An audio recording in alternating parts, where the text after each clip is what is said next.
All right. Shabbat shalom. Shabbat shalom. Shabbat shalom. We are back.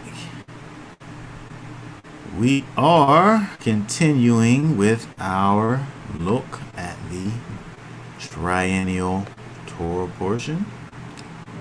This week we are going to be looking at Numbers chapter 2, the second chapter of Numbers. Okay, and we're going to be dealing with barriers of holiness. Barriers of holiness. Okay, Numbers chapter 2, barriers of holiness. All right, we're gonna go ahead and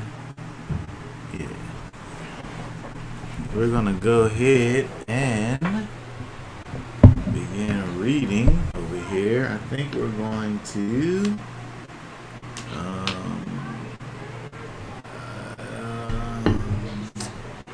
I think with this we're probably just gonna read through it.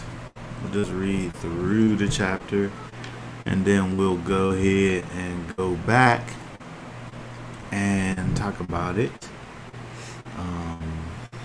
as we go down. So let me go ahead and pull up the verses over here. Numbers chapter 2.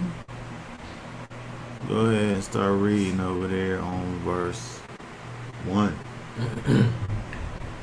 And Yahweh spoke to Moshe and to Aaron, saying, The children of Israel are to camp, each one by his own banner, beside the sign of his father's house. Let them camp around the tent of appointment at a distance. And on the east side, towards sunrise, those of the banner of the camp of Yehuda camp according to their divisions. And the leader of the children of Yehuda, Nashon, son of Aminadab, and his army with their registered ones, 74,600. And those camping next to him is the tribe of Issachar. And the leader of the children of Issachar, Nathaniel, son of Suar, and his army with its registered ones, 54,400. Then the tribe of Zebulun, and the leader of the children of Zebulun, Eliab, son of Helon, and his army with its registered ones, 57,400. All the registered ones of the camp of Yehuda, according to their divisions, 186,400.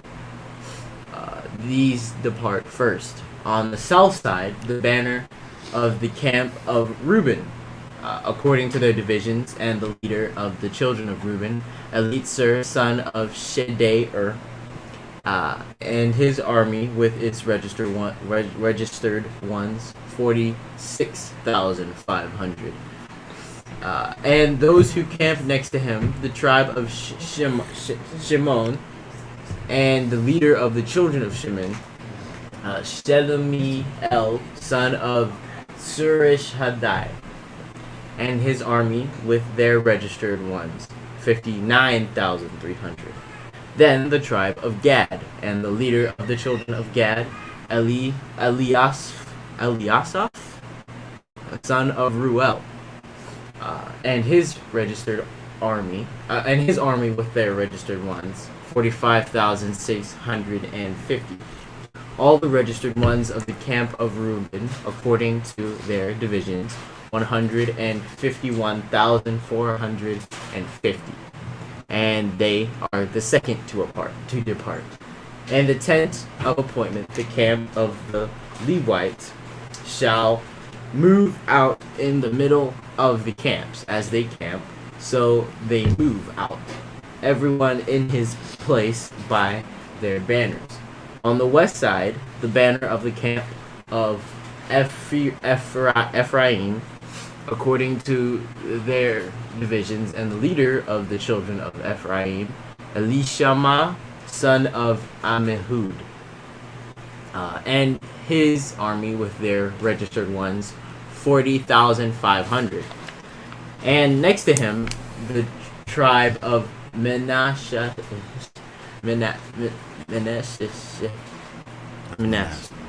I'll just say, and the leader of the children of Manasseh, Gamliel, son of Pedazur, and his army with their registered ones, 32,200. Then the tribe of Benjamin, and the leader of the children of Benjamin, Abidan, son of Gidoni, and his army with their registered ones, 35,400. All the registered ones of the camp of Ephraim, according to their divisions, 108,100. And they are the third to depart. On the north side, the banner of the camp of Dan, according to their divisions, and the leader of the children of Dan, Ahiezer, son of Ammishaddai, and his army with their registered ones, 62,700. And those who camped next to him, the tribe of Asher, and the leader of their children of Asher, Pagael, son of Okran, and his army with their registered ones, 41,500. Then the tribe of Naphtali, and the leader of the children of Naphtali, Ahira, son of Enan, and his army with their registered ones, 53,400. All the registered ones of the camp of Dan, 157,600. They depart last with their banners.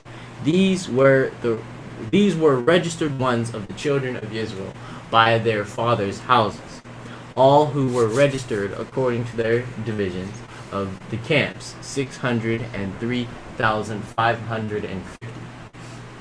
But the Levites were not registered among the children of Israel, as Yahweh commanded Moshe. And the children of Israel did according to all that Yahweh commanded Moshe. So they camped by their banners, and so they departed, each one by his clan, according to their fathers' houses. Okay, very good. So we see over here, we see how the people of Israel were configured in the wilderness, as well as how they moved around. I want to look at a couple things because we were able to see something that caused me to think about this title of barriers of holiness. When we look at how the people were configured over here in the wilderness. So if we go back up, I want to look at a couple things. Let's see here.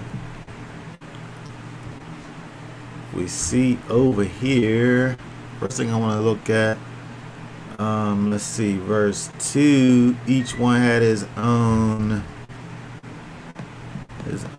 banner. Let's see here, this one here,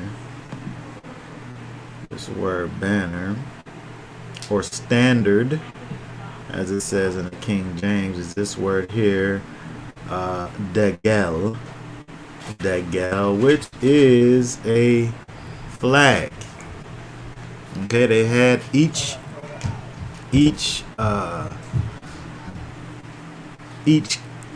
camp had their own flag. And so when we look, there was four camps. There was four camps that they had, and then within the camps they had the three tribes that were connected to the camp, and each tribe also had their own banner. So you had the sign of the Father's house. That would have been one of the 12 tribes. And then you had the banner. That was the banner for the camp. And so we see how they're separated out in 4 camps. You had the camp of Yehuda over there in verse 3. We went down to, let's see, the next place we see is verse 9. You have the, hold on, verse 16. There we go. You had Yehuda. You had the camp of Reuben,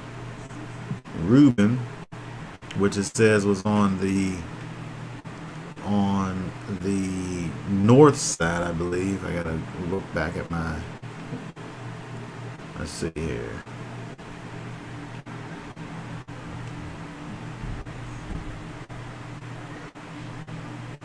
Oh, the south side. There we go. So I went down too far. All registered. The camp of Judah was on the east side. The camp of Reuben was on the south side, with the 3 tribes that went along with him, which was Simon, Gad. The 2 sides, the 2 tribes. So it was 3 tribes. The leading tribe, which was Reuben, and the 2 tribes that was with him, which was Gad and Simeon, which was on the south side. 17, camp of the Levites. The camp of the Levites was in the middle of the camps. So, in actuality, I need to show you a picture. I think because you had the 4 main divisions that was numbered, which was Judah, Reuben, Ephraim, and Dan. And then you had the Levites that weren't numbered, that were, it says, that moved out in the middle of the camps. You know what? I think I can, you know what I'm gonna do? I'm gonna do this. Let's see. Here, hold that so it shines back here. Go old school style.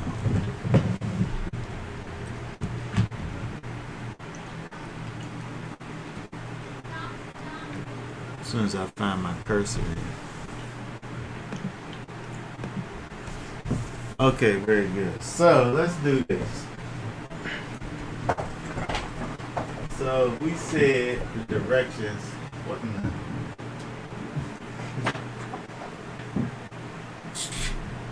The camps north, east, south, and west. So east was Judah, the camp of Judah.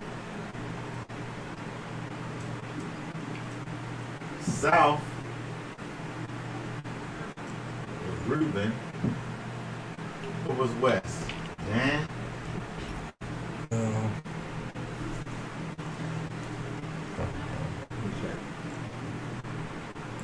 I think it was Dan and Ephraim.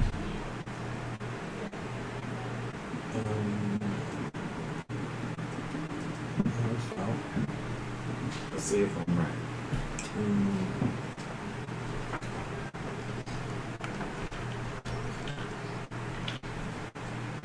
The west. Oh no, the west side was Ephraim. Those were right.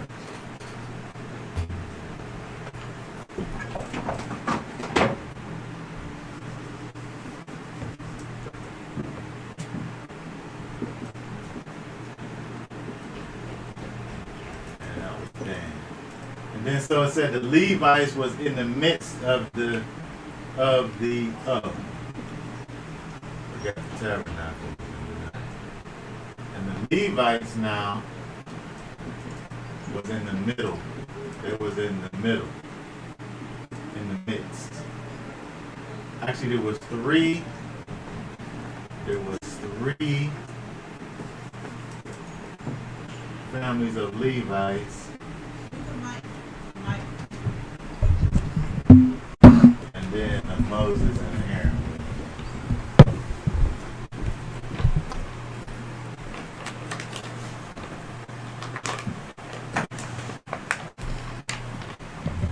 Oh, I forgot about the mic. All right, let me just come back over here. I can narrate from over here.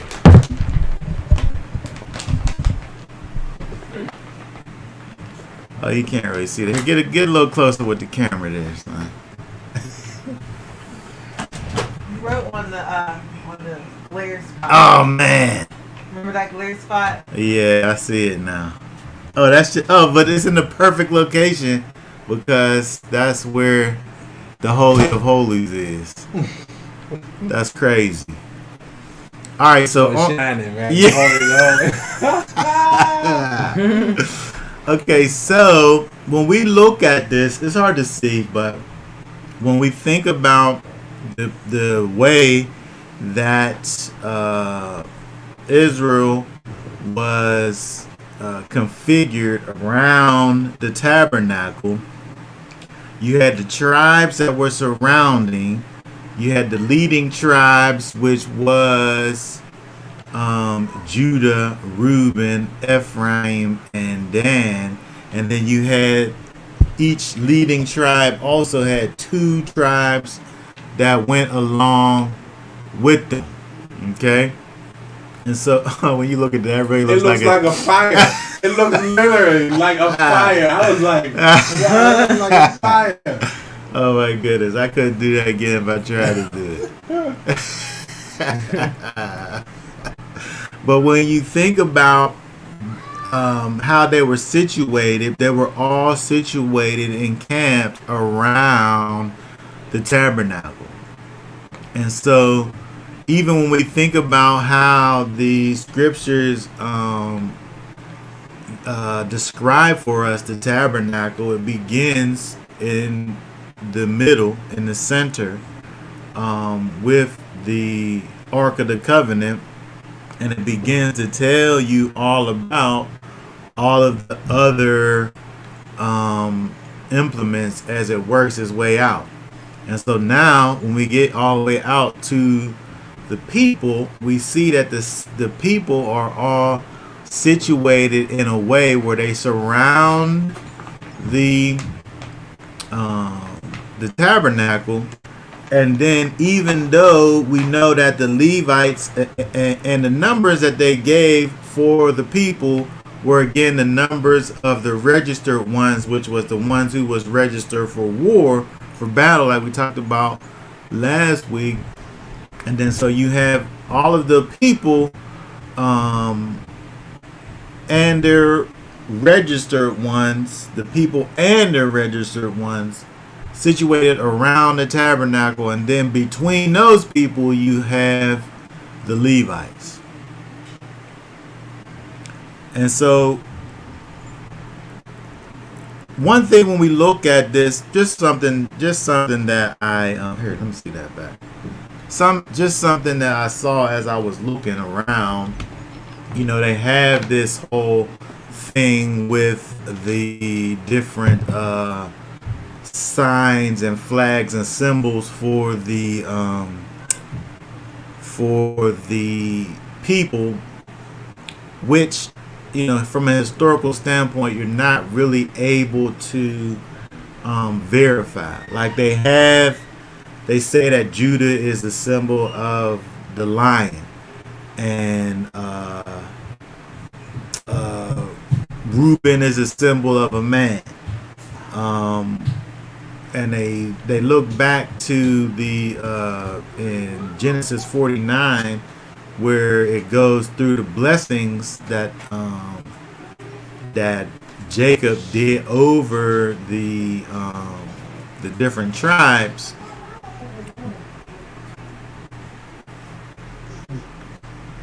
But when we look back in history, we can't see that they literally did that.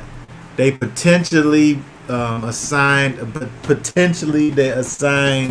colors that correspond with the jewels that was on the breastplate, but again, historically, you can't really verify it. But we know, without knowing the specifics of what was on the flags, we know that they did indeed have flags. We just don't know what was actually on the flags. But the thing that I wanted to really kind of think about was, again, the way that the people were situated in relation to the tabernacle, and where we see there are barriers of holiness. We think about the fact that, again, the most holy place is at the center of all of this, right? The Ark of the Covenant, which sits inside of the most holy place, right? And then you have the holy place, which is further out, right? Where the most holy place, only the high priest could go there.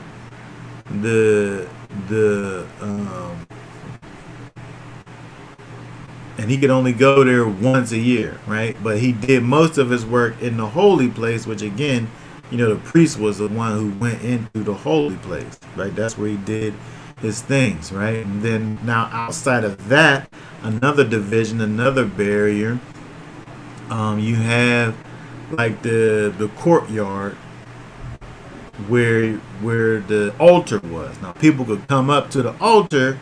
They brought their sacrifices there, and those things were sacrificed inside of the tabernacle boundaries. But then you had outside of that, again, now, where there was the camps. And so there was, when you think about kind of these levels of holiness, or these barriers of holiness, certain people wasn't able to go into certain places for reasons of holiness, right? And then I'm saying inside of the tabernacle space. But then we also see in scriptures where you could get to a place where a type of uncleanness actually puts you outside of the camp. So when it talks about outside of the camp, that talks about outside of the perimeter of where the actual people was. And so when we get to this place of total uncleanness, those ones of total uncleanness, those ones had to be on the outside of even the camp, right? And so we see, just looking at Israel, just looking at Israel, how Israel was set up and situated, we see this idea of having these barriers of set apartness. Even when you just think about the idea of holiness, there's barriers kind of incorporated in understanding holiness, right? Because if I'm saying that this thing is set apart and dedicated for holiness, then there's things that I'm not going to allow to touch that holy thing, right? There's things that I'm not going to allow to influence that, or to bring influence to, or to corrupt, or to defile this thing that I've set apart and dedicated to holy purposes. And so we can just see, when we look at Israel, it's set up to have this protective barrier that goes from, talking about the Ark of the Covenant, that goes from tents and and coverings and all of these things to walls, to people, right? As kind of being this final barrier, right? Is the people. And so it really just caused me to think about just these different levels of holiness and the lengths that the Most High goes through in terms of maintaining set apartness. And so I want to look at a couple verses over here, because again, when we think about the we, as it says in 1 Corinthians, we are indeed the temple of Elohim.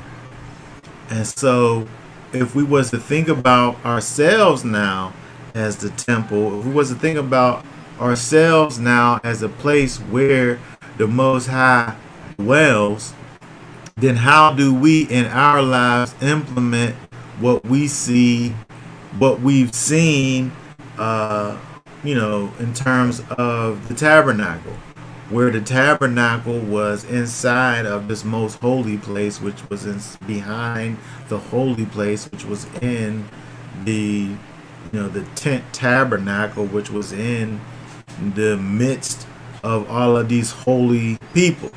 That again, the numbers that they gave you were the numbers of those that were ready for war, right? And so just like we could look at the tents and the coverings and blankets as being a covering for the tabernacle, those men that was ready for war were just as much, if not more, protection for the tabernacle as well. And so again, when we think about ourselves now as the tabernacle, how do we kind of think about this in kind of a practical situation, right? If we're the tabernacle, right, within a most holy place, within a holy place, within a tabernacle, within the midst of a camp of people. Let's look over here at Psalms. Let's read Psalms 1 through 6. Let's see this.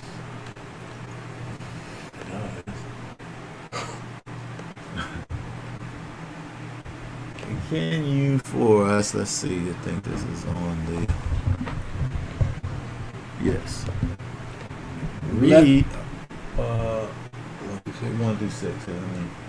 Blessed is the man who shall not walk in the counsel of the wrong, and shall not stand in the path of sinners, and shall not sit in the seat of scoffers.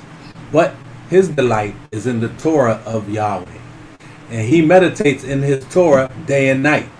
For he shall be a tree planted by rivers of water, that yields its fruit in its season, and whose leaf does not wither, and whatever he does prospers.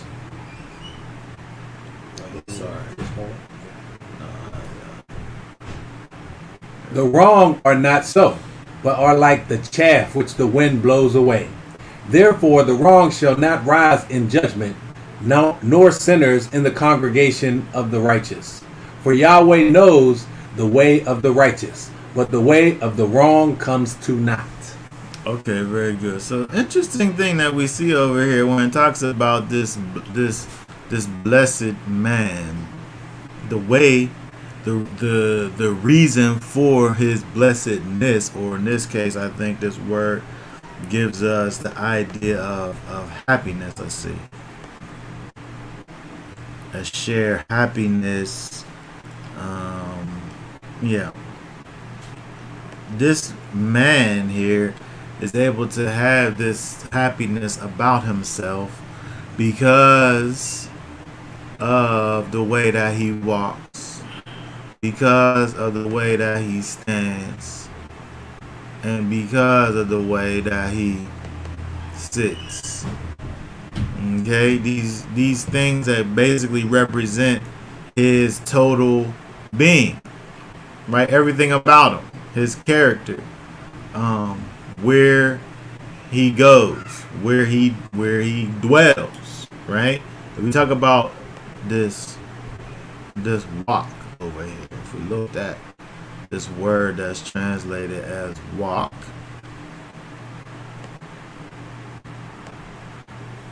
that word is halach, which literally is walk.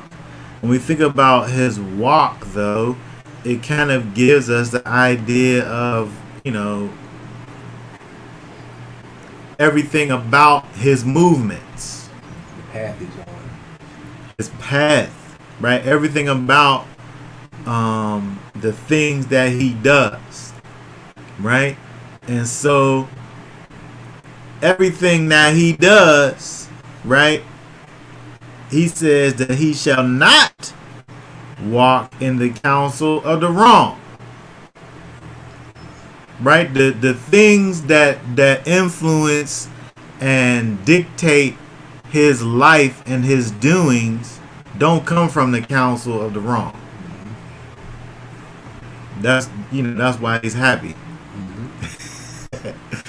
People that ain't happy, you probably done at some point in time done got some counsel from some people that's in the wrong, and it got you in a bad place. Man, it don't even have to be like verbal counsel.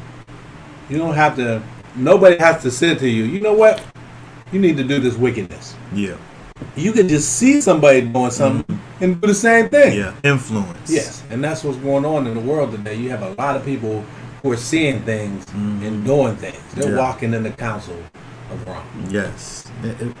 Right. It don't necessarily have to be, when we think about the idea of counsel, you're right. It don't have nothing to do with necessarily me sitting down and having a talk with some people that's in the wrong. But it's about the influence. You bring up the world. The world really is the greatest influence that we have. And the world is wrong, by the way. When we follow after that influence, it changes our life, right, for the worse. And so we look over here at this verse. This verse is helping for us to understand, but it's also helping us to see these barriers of holiness. Because if we think about Numbers chapter 2, when we see there was this type of separation between the holy place and the people, but when we look at Israel, the influence comes from within.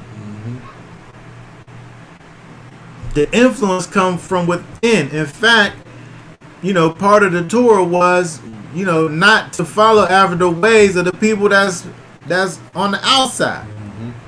Part of the Torah is not having outside influences that's contrary to the Torah. And so when we look over here at Psalm 1 verse 1, we're talking about walking not in the counsel of the wrong. That's the same thing, right? We're dealing with the same situation over here in terms of this idea of having our walk, the things, the paths that we're on, the movements that we're making be according to the influence of the wrong. Right? But not only the halak, but this word over here that is translated as stand, which, let's see what that word is. Amad, which is to stand, to abide, to arise, to continue, to dwell, to endure or establish. Right? And so when we think about this idea of standing or dwelling or abiding in the path of sinners. Right? If I abide in the path of sinners long enough, eventually I'm going to get to the place where their counsel is going to mean something to me, and I'm going to follow after it.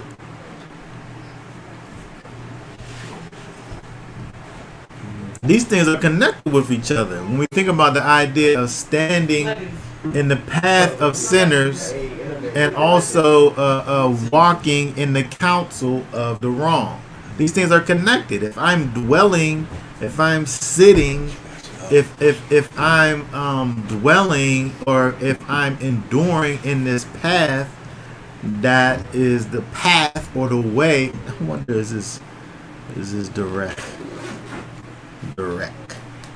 Let's see. Walks in the counsel, stands in the way. Of course it is. Direct. In the way, the trodden road of sinners. The trodden road. Standing in the trodden road of sinners. That road done been walked. I remember when that my directions are off because I'm indoors. But the place where Foodland used to be on Arlington Avenue. If you was to walk to Foodland from Charles Street, there was a trodden road in the grass, a little dirt road that just was big enough for your feet to walk. There's grass all around it, but there was like a trodden road that people walked from, the alley beside it into where Foodland, the grocery store, is. Just from people walking, and it wasn't even straight. It was a little essy a little bit. But people began to do it, and I guess the more it got walked, the more it got trodden, and the more that path got developed, until it got to the place where grass just didn't grow there anymore. It was a path. It was a dirt road now. But we talk about the idea of you doing this thing over and over again until now. Since you've done this thing over and over again, it just becomes natural. But over here, we're talking about the idea of dwelling or staying or enduring in this place of iniquity, of unrighteousness, where unrighteousness is, doing the things that they do, walking on the path of, that unrighteous people walk on. According to this verse, you can't be a blessed man, and be doing these things, right? Or sitting, and shall not sit in the seat of scoffers.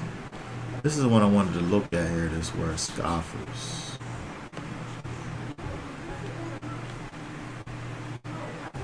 The King James says scornful. This word here is lutes. To make mouth at, to scoff at, to pronounce, let's see here, to have in derision, a mocker, right? All of these things. Now, Who is that? When we think about this idea, this is not something that's separate from what we're already looking at in terms of the counsel of the wrong, the path of the sinners, the seat of the scoffers. These scoffers, these mockers, are mockers of righteousness. These mockers are those who are looking at those that are righteous and saying, "You're lame." Yeah.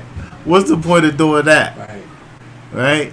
You should be over here doing this stuff. What we doing over here? All this over here. You don't see what we doing. You don't see how we living. You don't see how we getting it. We the end people over here, the scoffers, Right. and they scoff at righteousness, and and speak about it as if it's nothing. Right. And so again, the blessed ones are doing the opposite of these things. But again, in thinking about this in the context of Numbers chapter 2, you're so far removed if you're operating in a way that is giving you that picture that you don't see those things over there.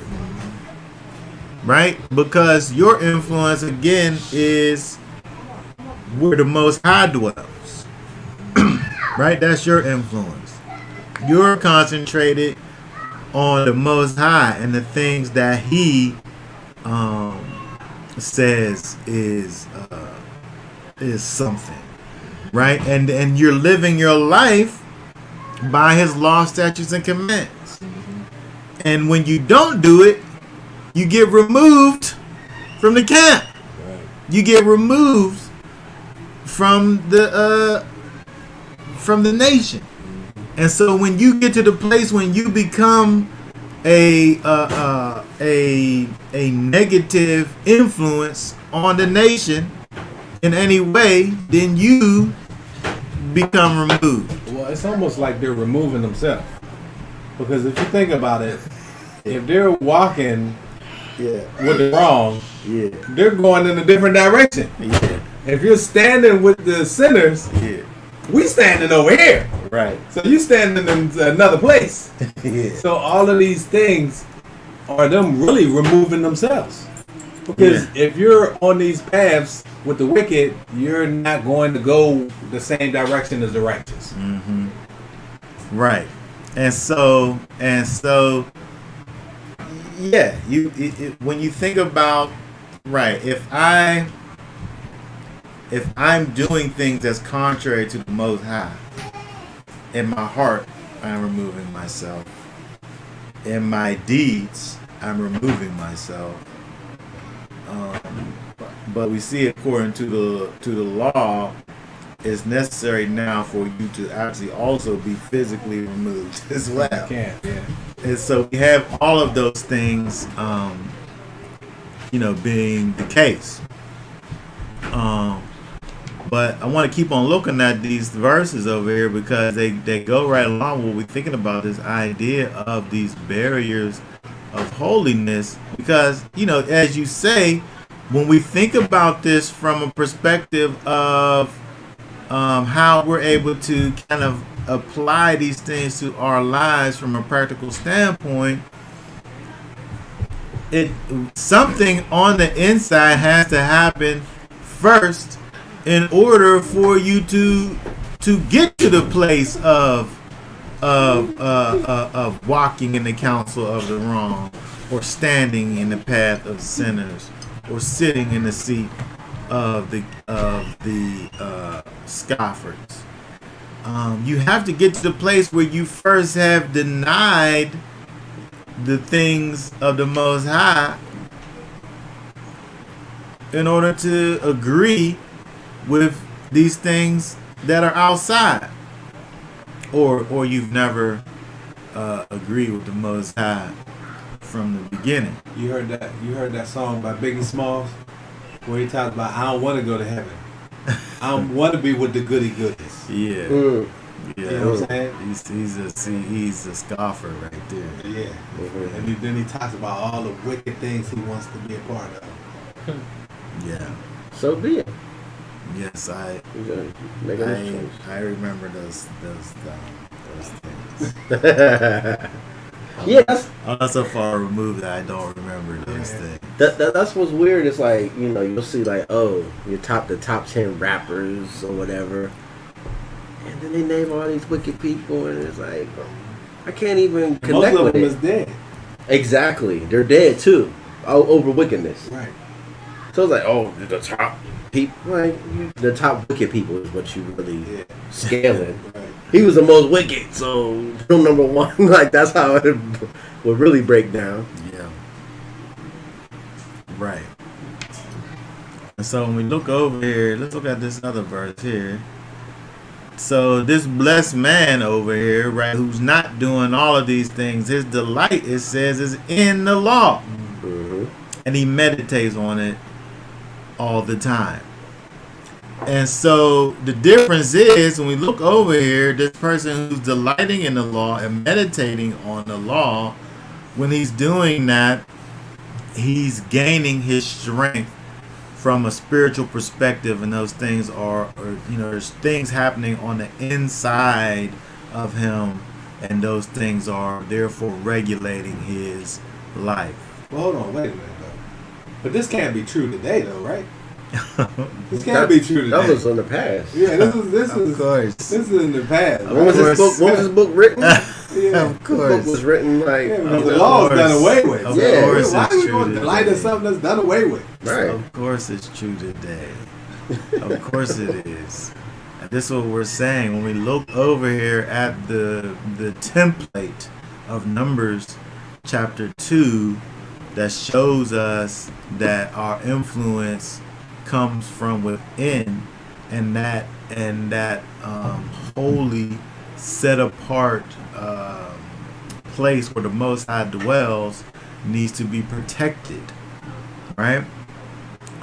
We need to be sure that our influence is coming from that internal source, which is the Most High, which is His law, which is His Ruach HaKodesh, which is His law written on your hearts, and not coming from outside, not having yourself be influenced by these outside influences. And again, we see that when we look at Numbers chapter 2 at how the people are situated, where the most important thing is not what's outside the camp.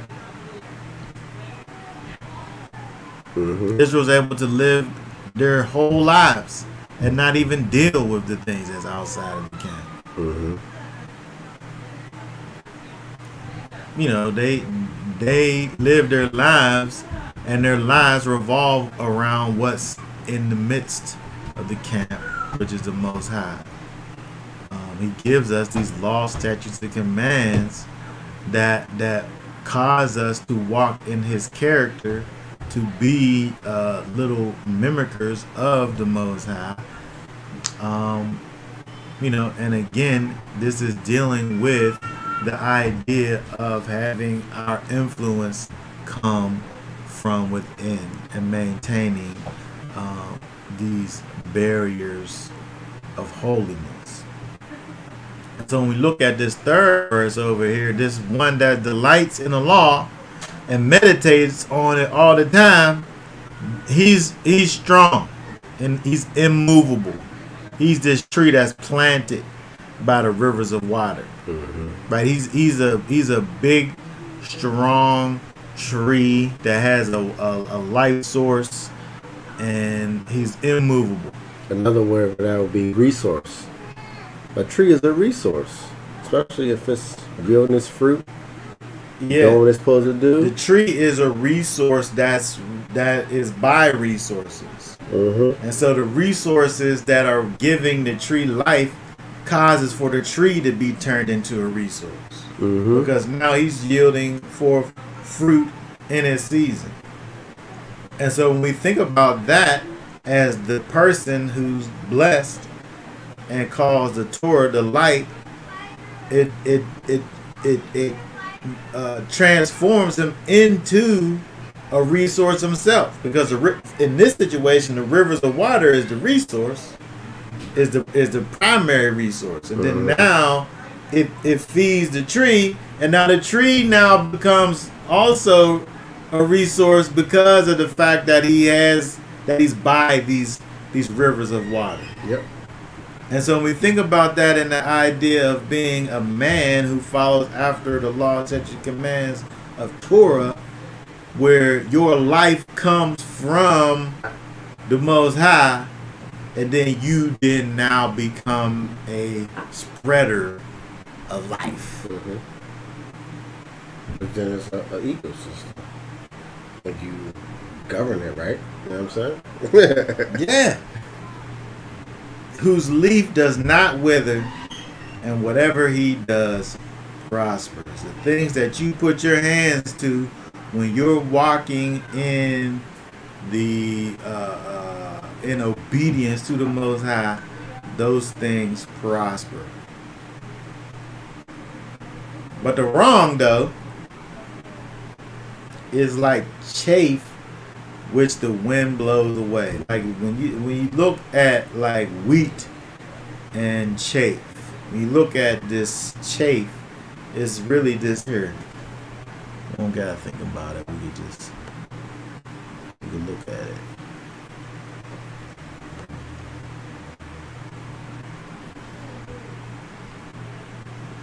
Oh, it's not really giving you that. So when you think about like some wheat, right? The wheat has like this thing that kind of grows on it, and it acts like as a covering so the thing could grow on the inside. And then so when you pick it, you put it down into this little kind of vat type of a thing that's perforated. And you have this little broom like thing where you you shuffle it back and forth, and the chaff falls off, and the good parts kind of go down into the perforation. Mm-hmm. Now that's how you would harvest it, but if it sits on the thing long enough, the wind will just blow it off. Mm-hmm. And so it's this thing that is not. It don't give you the picture of stability. Chaff doesn't. It gives you the idea of weakness, and it's unsturdy. There's no stability involved in that, and the same one is the one who's out here in wickedness, right? When you're in wickedness and you succumb to the counsel and influence of those that are wrong, you're tossed around just like this chaff, right? You have no foundation. Yeah. Right. You have nothing that holds you where you stand.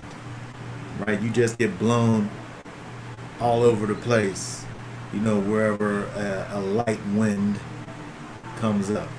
Or blown away by guns. Because that's what seems to be happening. We have so many people following these wicked people, and so many people are just dying, and then you don't even remember them anymore. It's like, there's so many people that passed away, and it's like they're gone, it's like they've never been here. Yeah. Or another way to put it is stability. Yeah. People don't have stability out here. It's like a household should be stable. Right. The family and what you set out to do. You should have a purpose and a reason for everything you do. Right. And that brings stability. And if you know what your way is to be, like, you don't got no stability. You don't know which way is right or wrong, and this idea sways you, that idea sways you. You're not planted. You don't know what to do. Yeah. You're not planted. You're not a tree that's planted with roots. Right. You're just the piece that grows on the outside, the useless piece that grows on the outside of something that's planted. Right. Right. The part that gets burned up. That's what the chaff is. The chaff gets burned up. That's the worthless part of the that starts the fire. You use that let's get this fire started. Maybe if I had a whole bunch of chaff, I could use it as kindling. Yeah. But it's not the significant part. Mm-hmm. And so again, when we think about this, thinking about the way that the Most High has his people set up, he don't have for us to be influenced by that which is without.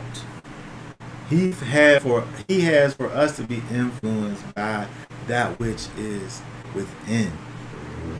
And we talking about the spirit of the Most High. And when we talking about within, we're not talking about what's within your unconverted mind either. Because a lot of times people have these ideas of the Most High speaking to them and having them do this or that. But if it don't line up with the law, statutes, and commands, if it don't line up with the character of the Most High, these things are able to be dismissed, right? These things are able to be ignored when we weigh them against the word of the Most High. Yeah. We're able to say whether this is the counsel of the wrong or if it's the counsel of the right. Right. Right. We're able to know the difference, and the one who walks in again the counsel of the righteous, he's blessed. But the one who walks in the counsel of the wrong is, of course, he's like this chaff that gets blown away.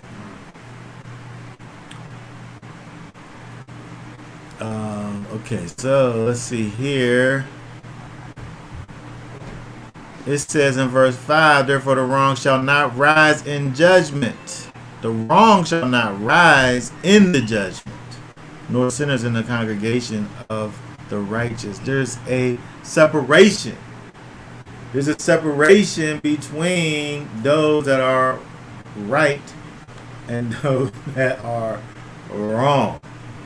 When we look at, again, Numbers chapter 2, the people inside of Israel are governed by the Most High. And if you're not walking according to that governance, you're placed on the outside of the camp. The thing that keeps you, the thing that maintains you in the camp, in the nation, in the congregation of the righteous, is you going according to the character of the Most High. And that's so important when we think about the situation of Israel, because there was law and order over there. Okay, and so we see that even with the way in which the people were situated. Right? If you belong to a particular tribe, that's where you were. Right? And then also thinking about the fact that the Levites, those that were supposed to be the ones who were most familiar with the law, statutes, and commands, they filled the gaps.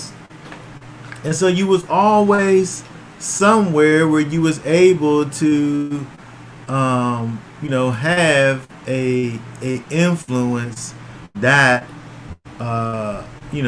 was righteous. Judgment is part of being part of Israel. Therefore the wrong shall not rise in judgment. They don't got nothing to do with the judgment. The wrong don't. Let's pull that up. They don't want it, and they can't give it. Yeah. Let's get that word for people. Because people like which judgment. You know what I mean? And what it's saying, because people, I don't know what people be thinking out here. It's a verdict. So a verdict is based on what you did. There's a verdict. Pronounced judiciously. Favorable or unfavorable. Favorable or unfavorable. Like, what are you doing? A sentence or decree, formal decree, human or particular divine law, individual or collectively, including the act, the place, the suit, the crime, and the penalty. Yeah. Abstractly, justice, including. That's so. All that. Your life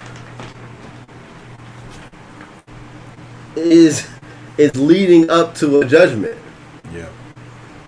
The collective things you do in your life, at the end, there's going to be a judgment based on how you lived your life. That's what we need to know and grasp and understand. Like, decisions you make, even though you ain't, the scriptures say, even though judgment is not executed speedily against like wicked acts that's set in their heart to continue to do wickedly, look, it's going to be judgment at the end of the thing. Like, we need to live like we know it's going to be a judgment. Yeah. There's going to be some recompense for your right and wrong acts. Yeah. And the thing about it is, when we think about life in that way, we can't also think about life in this verse one way. If we live in our life understanding that there's a judgment that's coming, then we can't walk in the counsel of the wrong. Right. We know that judgment's coming. Right. We can't stand in the path of sinners. We know that judgment is coming. Mm-hmm. We can't sit in the seat of scoffers because we're heavenly minded and understanding that there is a judgment that's coming, and I'm going to have to pay for every idle word that comes out of my mouth. Yep. I think people, they see so many people doing it. They see so many Right. people, being wicked, and they don't see that judgment, that swift judgment. Yeah. Like your mom smack you like from the gate. Yeah. They don't see that, and so they start thinking like, oh well, maybe there is no judgment. Yeah. Maybe there is no Yah. You know what I mean? And so I think they get deceived by his mercy and his grace that he's showing us. Can we hold this and get Proverbs 1:7 real quick, please? Yeah. Because if you don't got this, then it's going to be hard for you.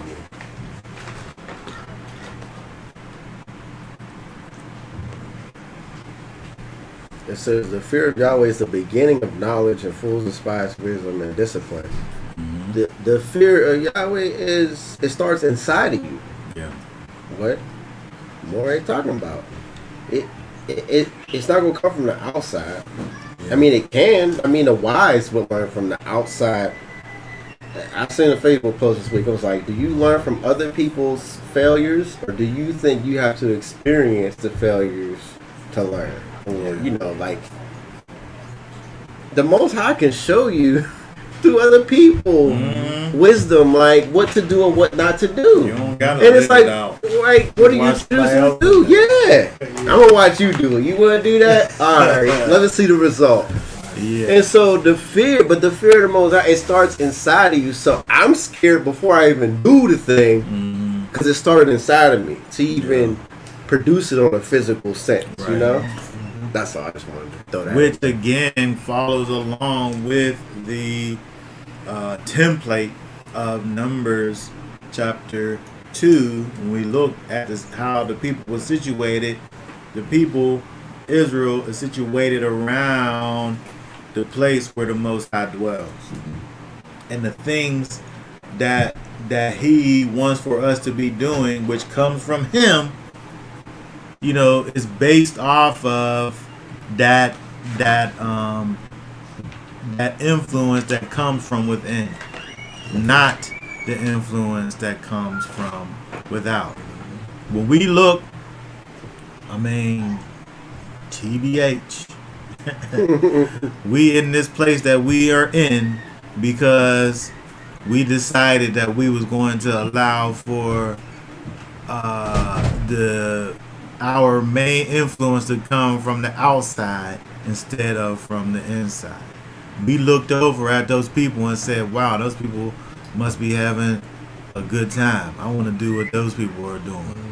Oh, those wicked people might be wicked, but they got some nice looking women, them wicked people. Let's get with them women. And then they got us out here doing all kinds of things. And so, if we could just think about the way that Israel is situated, teaches us that our strength comes not from what's without, but what's within. Which, in terms of the Most High and His nation, is, the character of the Most High, the character of Yah. That's crazy. All right, let's go back over here real quick. That's crazy.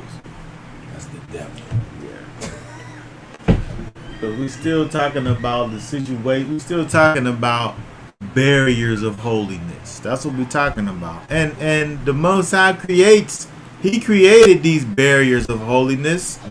He created these things that protect those things which are holy. He created these things in these ways inside of His laws, statutes, and commands to protect that which is holy. And again, even we can learn it even from verse 2, again, by making a delight in the law and meditating on that law. Let's look over at let's see here, 9, Proverbs 9.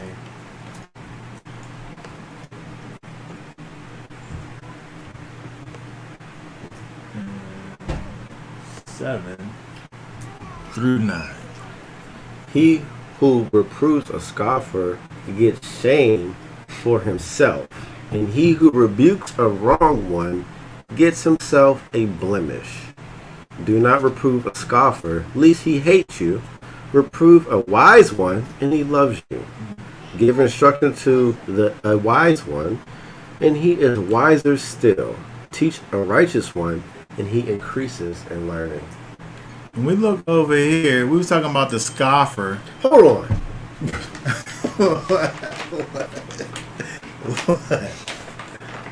How is this obsolete today? How could you ever make this obsolete? How could you ever forsake and be like, this don't apply?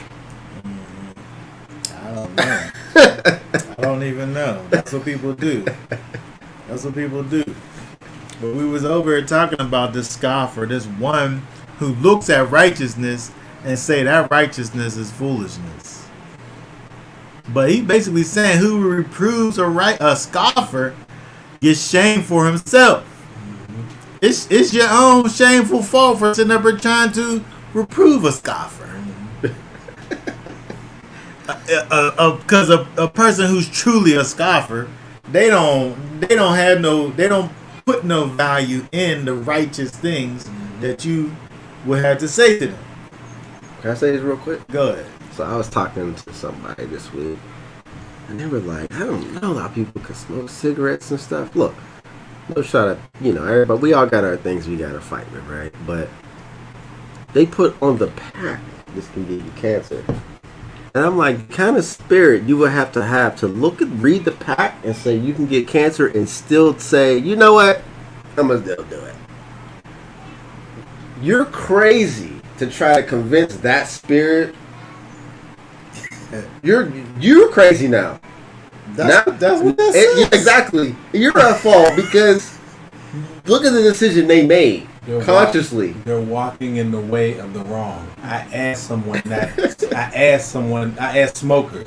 said, the first time you smoked, did you be like, oh man, this is great. I'm going to do this for the rest of my life?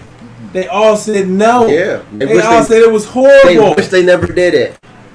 But they're walking in the way of the wrong. They're doing it because all the cool people, they look cool.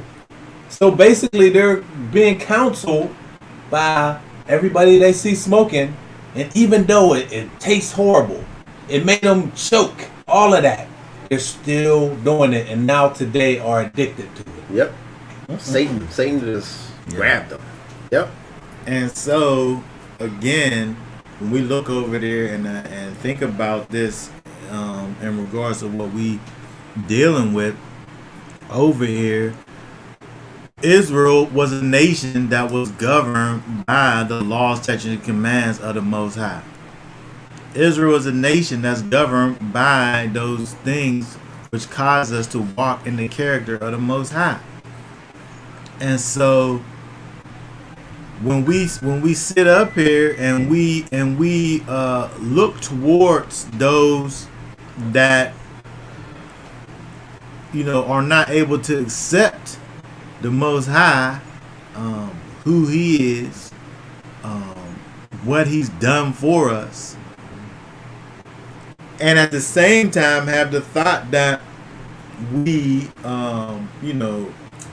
me as an Israelite, me as somebody who follows after the Elohim of Abraham, Isaac, and Jacob, I have a particular understanding of who the Most High is. But then yet and still I look out at somebody, and me knowing who the Most High is and what He's capable of doing, me looking at somebody on the outside and thinking that I should follow what they could come up with instead of what the Most High has established. Don't make no sense. It don't make any sense, but that's what we people do, though. We do that. We make a profession. We say that we follow after the Most High. We say that we understand who He is. We say that we understand what He's capable of doing. Yet and still, those on the outside got more influence over us than the inside. And then so when you think about all of these things, if we logically put these things together now, guess who you are? You're one of these scoffer persons. You're one of these people who don't really understand who the Most High is, because if you did, you would be following after Him. You actually think that it's better for you to do things that's connected to the people that's on the outside, because that's what you do. You say one thing, but your actions show who you are. If I come to you and I say to you, look, the Most High will have for you to be doing A, B, C, and then you gonna sit up here and be mad at me? Do not reprove a scoffer lest he hate you. You gonna get mad at me because I'm reproving you. But Israel's all about reproof. Yeah. That's what Israel's about. When we sit up there and look at Israel and the way that Israel operated, it was about maintaining barriers of holiness. When those barriers, when there gets to be a little chink in the armor of the nation, then you address that thing, and then some people were changed, and some people were given their walking papers. That's the point of a nation. It's like, if we see something and it's based off of scripture, it's like, look, see, people are judging, or you present the information and they are scrutinizing you instead of the information. It's not about me. What spirit am I coming in and what am I presenting to you? Yeah. You need to just deal with the information that I'm presenting you with. Is it right or wrong? Should you change this according to this or not? But you ain't no better than me. Exactly. It's like, if I'm bringing it back to you, then I'm manifesting Proverbs 9 and 8. Exactly. Somebody's reproving me, and then now for some reason I gotta sit up here and figure out what's wrong with you. Like, instead of, look, a homeless man can tell me I'm doing something. You be like, I'll be like, you're homeless. Don't tell me what to do. I live in a house. Like, What? no, if I'm doing something, you know what? Oh, you're right. Thank you. I appreciate you. He could be an angel on the Exactly. Yeah. That's the humility. That's the fear of the Most High internally, because if somebody's willing, especially if somebody's willing to reach out to you and to show you or tell you, that's real love, right? Don't you want to do things Don't you the want right to do the way? right way, right? You know what I'm saying? Consider you should it. love to be corrected and set on the right path. Well, I mean, Because it's like if you're driving to a location, right? And you're going the wrong way. yeah, it's not over there. It's over there. Right. Don't you want somebody to say, hey, you're going the wrong way. You can't want to get there get from to that way. Yeah. Thank But these you. people are like, nah, man, I'm Yes. good. Look at you. How you Exactly. gonna tell me the way? Look at you. Right. Nah, I can get there. I can get there this way. Telling you. Nah, you really can't get there that way. Yeah. It's blocked. It's a road block. I'm gonna go that way and see. All right, go ahead then. You do you. You do you. Right. Go ahead. Yeah. And so when we think about the nature, when we think about the nature of Israel, the nature of how Israel is supposed to operate and function in, it's about helping one another. It's about the nation as a whole. When we think about Numbers chapter 2, the overall picture is the protection of the most holy place, right? But from a different point of view, you have each not only each camp but each family within the camp, each tribe within the camp, all doing their part to maintain the barrier of holiness. Those numbered men, those ones that was ready for war, each one of them was responsible for their particular area in regards to maintaining these barriers of holiness. As soon as one of them didn't do what they were supposed to do, they potentially let in some harmful thing. And so again, when we look at Israel as a whole, it's about community. It's about family, right? It's about nation. It's about togetherness, right? It's about maintaining that barrier of holiness, so that in Israel's situation, so that the most holy place and the holy place wasn't, didn't get defiled. Right. And so, how much more so, now when we walk around with the presence of the Most High in us. These same things are true for us even today, where, it's necessary for each and every one of us to be able to, if you're able, be there for your brother or your sister.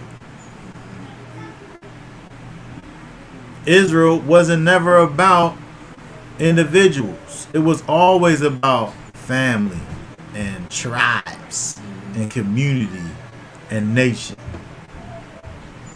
It was always about, oh man, you going the wrong way. Oh, am I? Oh, my fault. I'm gonna go this way then. It was always about that.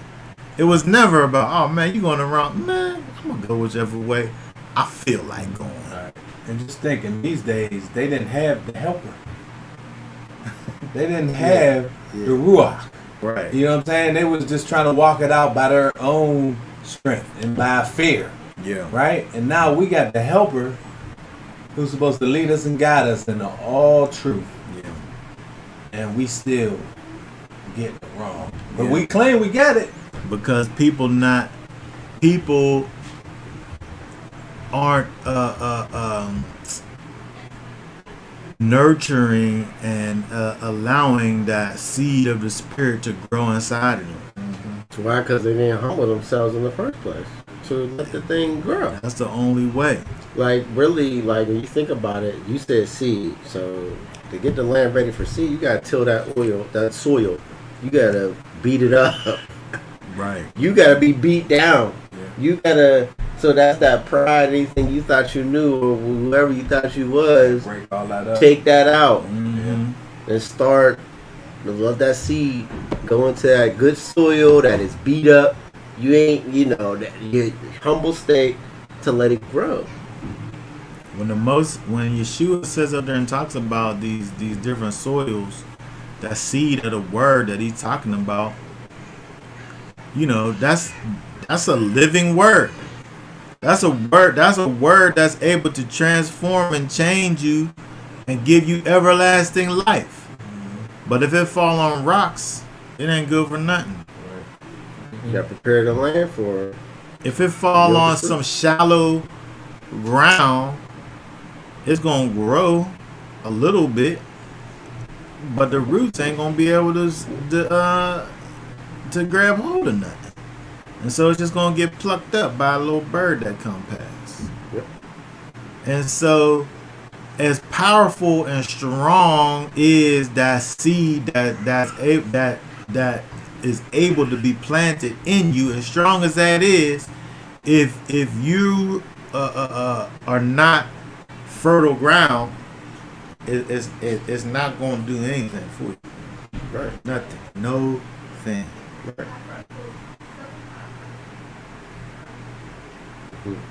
And so, this is very important. We have to understand,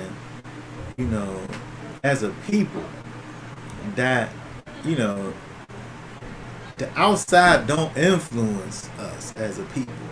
The inside, the ruach, the spirit, the law, statutes, command, placed on the inside of your heart. If you don't understand what the word says, then you're not going to be able to tell the difference between what's right and what's wrong, because you don't know what the word says. You don't know what it says, so how are you supposed to follow it? Mm-hmm. You need for somebody to help you and show you and allow for that seed to be cultivated inside of you. You gotta put your student time in, man. You got to. I was talking to a brother. It was like, it kind of got deep, but we were talking about Paul. It was like, Paul's not for new people. New people should not read Paul, like to the New Testament. And it was like, I came to the conclusion, was like, to read, the scripture, we can all pick the book up and read it, right? But people need teachers, because this book is a lot in it, and there's layers to it, but people don't want to put the student time in to submit themselves to a teacher to, it's like they get in, they hear, I can just read the book for myself. Because we promote that, it's like, you got to read for yourself. These different churches and all that, they're not really giving you the whole thing, but even still, when people read it, they still get this, because you still had the priests. The priests was the ones that executed the righteousness in the nation. They was the heads, because they always was in it. Yeah. That's all they did for the most. That's all they did. Yeah. And so, for the common people, they get it, and you need people to show you, guide you in the right direction to follow. Yeah. So, And and again, this is it's really just a basic thing when we think about the idea of Israel and the example that we see. Israel is a nation. Israel is a nation. And the nation is centered around the law, statutes, commands, was the character of the Most High. And we could look and find multiple laws in the scriptures that talk about, not going and being with these other nations, because these other nations are going to cause you to go after these false gods, these things that are not congruent with the Most High. And so when we think about this from a practical standpoint, we got to be able to have ourselves be in a situation where we not only have the Spirit of the Most High dwelling on the inside of us, but we also around us are able to surround ourselves with the counsel of the righteous and not the counsel of the wrong. Right? We also have to be sure that we are not,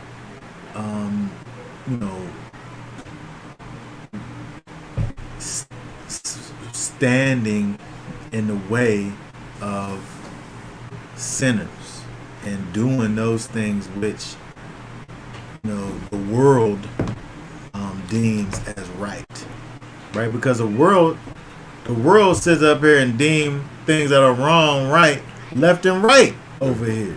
Yeah. We watching before our very eyes, right and wrong being redefined, right before our eyes.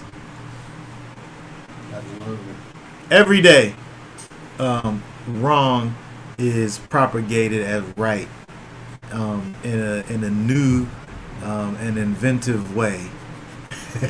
Every day. And if you don't know, well, it's just people should be able to say, what they want to be.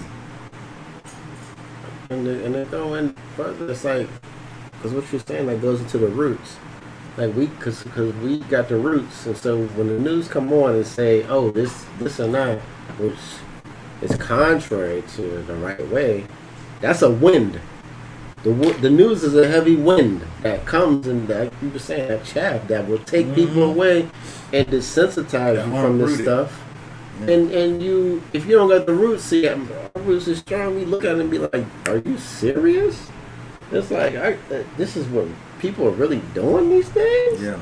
And you can watch it and be like, you just think about the people around you, how they just got carried away. When you go outside, this is what you got to contend with. This is what you're gonna have to debate, and this is what you're gonna have to fight against. Yeah. Yeah. Right. And the thing is that if we would really follow after the ways that have been exemplified for us, we would know that we need to be in a place where we're actually getting these rivers of water poured onto our seed so that we could grow some strong roots. And when you got a strong tree, I don't care how strong that wind is, it ain't going down. But you got so many polluted rivers these days. Oh my goodness. Who are, toxins and all kind of chemicals in the waters. And you got all of these trees standing up trying to say, oh, nah, man, we ain't under the law no more. We ain't this. We ain't got to do that no more. Yeshua did it all. I'm like, dude, what? I was just arguing with somebody, not arguing, but I was just debating with somebody. I'm like, what are you talking about? What are you talking about? We don't got to keep the law no more. We're not under the law. I said, right now, at this very moment, we are under the condemnation of the law. That's why we're in the land of our captivities. Like, what are you talking about? We are here because we didn't keep this. They just don't know. They don't know. Yeah. It don't make any sense. How can you be a descendant of slaves and be like, oh, we ain't got to keep the law? That's why you're in this position. You're in the position because you didn't keep it. And now you're still saying, after thousands of years, oh, we ain't got to keep that. To keep you in that. Oh, you just wanted to stay in that, son. To keep you in that position. That's But what's the taking thing you. about it is that when you sit up there and go back and forth with that person, just shame on your own stuff. Yeah, I know, right? Because That's what that's because they really are. You able to find out quickly whether somebody's a scoffer or not. Right. You could still throw the seed out though. Be like, brother, you just give a definitive statement from the scriptures. Boom, boom, boom. Whatever scriptures, and move on. Yeah. If that seed take place, because I had that happen to me. Brothers, when I used to be on the streets, boom, be out there speaking. 3 years later, what you said was true. They come back 3 years later. You know what? Yes, you was on the point. And I'm like, see, like, so you still, just throw it out there, but don't. Yeah, when you get to arguing with them, because you're not gonna convince them. You're not gonna convince them. Yeah. No. Okay, one last thing we wanted to look at, again, thinking about these barriers of holiness. We go over to, let's look at Yeshua a little bit.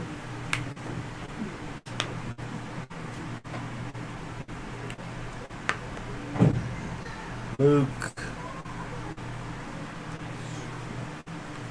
read for us 1 through 7. It says, now all the tax collectors and the sinners were coming to him to hear him. And the Pharisees and the scribes grumbled, saying, this one receives sinners and eats with them. And he spoke this parable to them, saying, what man among you, having 100 sheep, and having lost one of them, does not leave the 99 in the wilderness and go after the one which is lost until he finds it? And having found it, he lays lays it on his shoulders, rejoicing. And having come home, he calls together his friends and neighbors, saying to them, rejoice with me, for I have found my sheep which was lost. I say to you that in the same way there shall be more joy in the heaven over one sinner repenting than over 99 righteous ones who need no repentance. Okay, very good. So when we look over, first thing I want to think about is the fact that when we see these scribes and these Pharisees, they're looking at Yeshua not having a full understanding of what's going on. Because every time they turn around, they seeing Yeshua and they seeing these so-called, these known sinners, and Yeshua's over there with them. And, it's our way to have there be a type of separation between sinners and the righteous. That's what we just got even just looking at.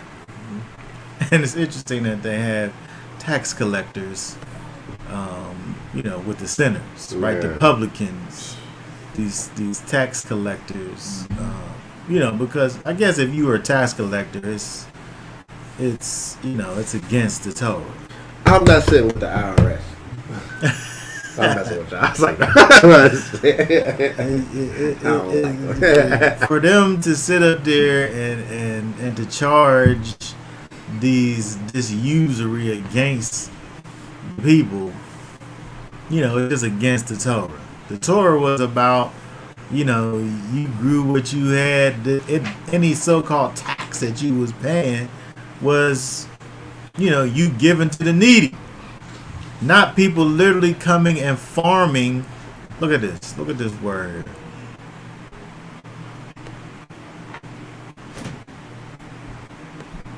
Let's see. Publican. What's that? Strong. A tax farmer. This word means a tax farmer. This guy went over and reaped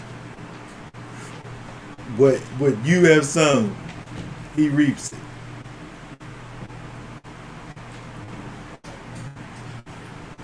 So in the eyes of Israel, this guy was these was wicked people.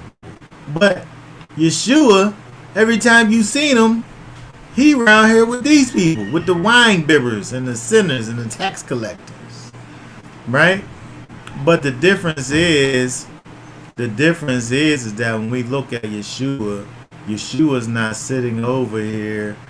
Yeshua was an influencer, right? He wasn't an influencee. The ultimate YouTuber. He was the ultimate influencer, right? He's going in these circles, and he's changing the lives of these people forever, right? And so that's the difference. The difference is that Yeshua he's out here. And he's talking to these people about repentance. Right. Causing these people to turn around and change their lives around. But I just thought that was interesting that when we look over here at this, at how he's viewed based on the traditions, which is based off of the law, statutes, and commands, that they're like, why is he with these unrighteous people? But we look at that and miss the part that we don't think about things in that way. We don't think that it's anything for us to be with a certain type of person or to be named among a certain kind of person. We don't look at things like that. We just just regular life. But in Israel, there was a type of separation between those that was living a certain kind of way and those that wasn't. At that time, though, weren't they being wicked too, though? Who you talking The about? people who were supposed to be, Oh, these Pharisees and the scribes? people who were supposed to be shepherding the sheep. Well, I mean, to a degree. To a degree, Yes. because I'm just saying from a principle standpoint, they was thinking about things from a right perspective, not having an understanding of who Yeshua was. right, But just from a principle standpoint of who's this person who's supposed to be this righteous person, why is he with these known unrighteous people? because in the Torah, you're supposed to separate from the people. Right. You're supposed to be around Put them them. out. And what his purpose was to bring them people, make them Right. righteous. Right. And then his spirit will transfer to us to be able to have that same ability to bring these people back to righteousness. Yeah. And so, yes, the Pharisees, they definitely had some things about themselves. Right. But they was always quick to get to the letter of the law about a thing when it concerned somebody else. Right. And so all I'm saying is that, from a principle standpoint, they was right. Not knowing who Yeshua was in his fullness. What Not- did he say? In regards to He said, as the Pharisees, when he started the disciples on, he said, do as they say, not as they do. Because they was right, They was saying but they stuff. wasn't They was saying doing the right what, thing, but yeah, they weren't doing it. exactly. Yeah. Yeah. the Pharisees, they sit in the seat of Moses, but they didn't do it. Mhm. But they talked a good game. Right. And so here you got the Pharisees and the scribes, the ones they definitely knew the law because they was the ones that would sit up there and pen it. Mhm. And so you have these people over here, and I'm just thinking about this in regard to us thinking about Numbers chapter 2, and the fact that Israel had, in even the way that it was just even set up, layers and barriers of holiness. We did things to protect the holy. Our whole life was about maintaining holiness and protecting ourselves and those around us from outside influences that's going to bring us into unholiness. That's deep. And so even from a physical perspective, where they had it so that the thing that was the most holy place was the furthest thing away from the outside world in any direction. However you went, you wasn't just gonna walk up on the most holy place. You had to get through thousands of men in order to get there. And so I'm saying all that just to say, we have to be about maintaining holiness. We have to be about maintaining these barriers of holiness and making sure that these outside influences ain't creeping in and causing for us to go off to the left or go astray.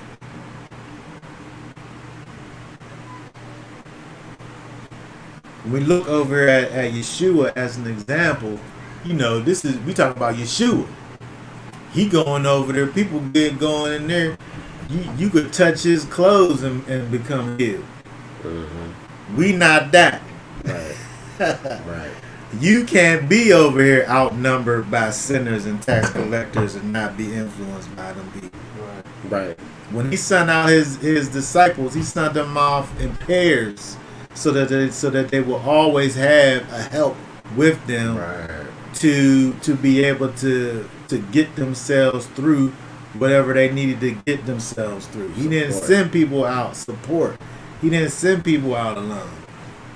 Yeah, support's big. Like, people think they just do this thing by themselves. Like, do you understand what you're saying? If you saying you can do this by yourself, like you're saying you're on Yeshua's level. You're not. Let's keep it 100. Like he said, like it was Zephaniah, I believe. It says, "O nations I desire, gather yourself together." It's the reason he put the tribes together and the nation together. The nation is a support. Because especially now, the wiles of the devil. Like, you ain't doing this by yourself. Yeah. You need a teacher and a system or a group of, whatever you got that's around you to help you get to whatever level you need to be to get your roots deep. Yeah. Because Satan got all kind of devices. We're talking about the Satan's devices. He got devices to pull your roots right out.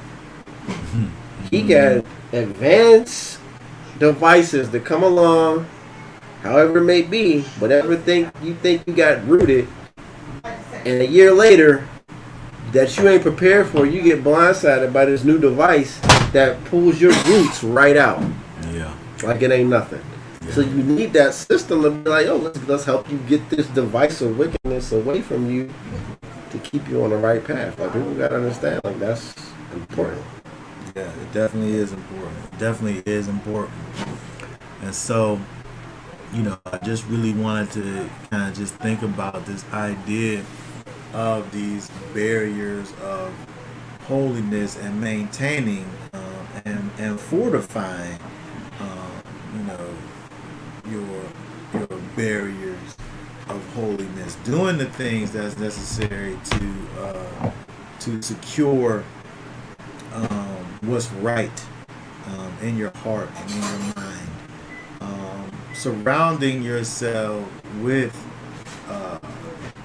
the Torah, whether it be with people who always want to sit around and talk about the Torah, or you, in this book over here, making sure that you know what it's saying to you, because you gonna have people that's gonna come around as that wind, and that's gonna be blowing all over the place, Huffing and puffing. doing all types of huffing and puffing. And if you have never had roots be developed and take hold in your situation, you're gonna get blown away. And so, we need to be able to take a lesson from even just the way Israel was situated, to know that, the thing that was the most important was protected and was separated from that which is unholy. And Israel's whole life, the whole way of life was all about maintaining the holiness of that little tent that sat in the midst of these people. And so when we think about the fact that the Most High comes and dwells on the inside of us, and that He seeks to lead us and guide us, we have to ready ourselves to be in a position to be able to even hear what it is that He's saying to us. We have to prepare ourselves in such a way that we're able to hear when somebody when the Most High is using somebody else to speak to you. But it all begins with you having an understanding of the character of the Most High. And if you don't know, what that looks like, then you're just not able to operate. Could you grab this for to close it out? Ecclesiasticus, Apocrypha, chapter 6, verse 36. So this is what people need to do, and they're not doing it because they got whatever pride they got on them.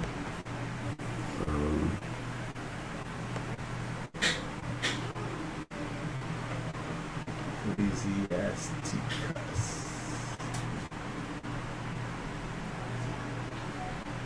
Oh, that's a rock. That's a rock.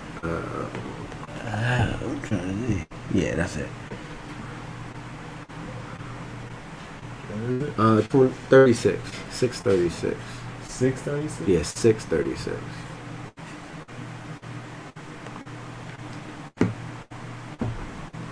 It says, and if thou seest a man of understanding, get thee betimes unto him, and let thy foot wear the steps of his door.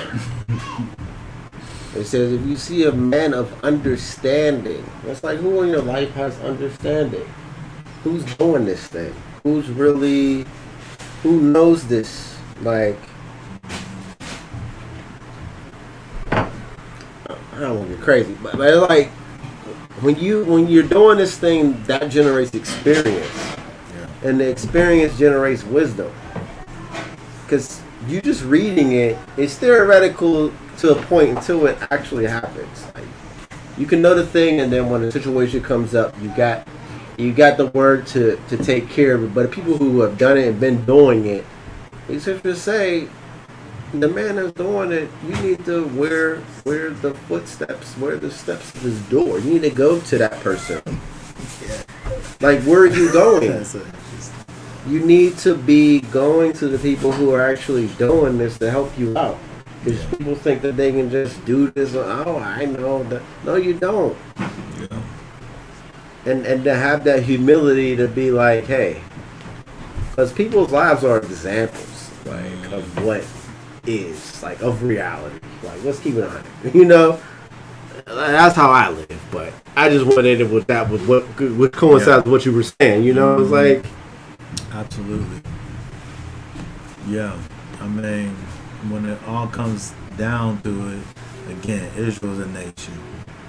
Israel's a nation of people with the Most High at the center, where He's the center and focus of our lives. And, we have to be able to not only be there for one another, but accept that there's somebody that's there for you. right. Yeah. Because you're a nation. We're a nation. We're a nation of people, and every individual don't have all of the answers, Right. right? And so it takes a collective to even be able to get to the bottom of a thing. But the thing that's most important is that collective have at the center of things the Most High and His character and His law, statutes, commands. You know, and not allowing for the outside influence to be the thing that's leading and guiding you, but the Spirit of the Most High and those that are being led by the Spirit of the Most High. Okay. All right. So that being said, does anybody have any thoughts, questions, or comments before we are done? Keep the commandments. Repent. That's all I got, brother. It don't get much. It don't get much more than that. Repentance is saying you're going to keep the commandments. Right, yeah. You know? Yeah. All right. So on that note, we're gonna say Shabbat Shalom. Then, Shalom. if y'all willing, we'll be back on next week to continue with our look at the Torah portion. Don't forget, if you never subscribe to the channel, go ahead and subscribe, like the video, share it with your friends, so that we can continue to let this word spread as far as we could make it. All right. So that being said, we're gonna have a blessed week, and y'all willing, we'll be back again on next week. Shalom.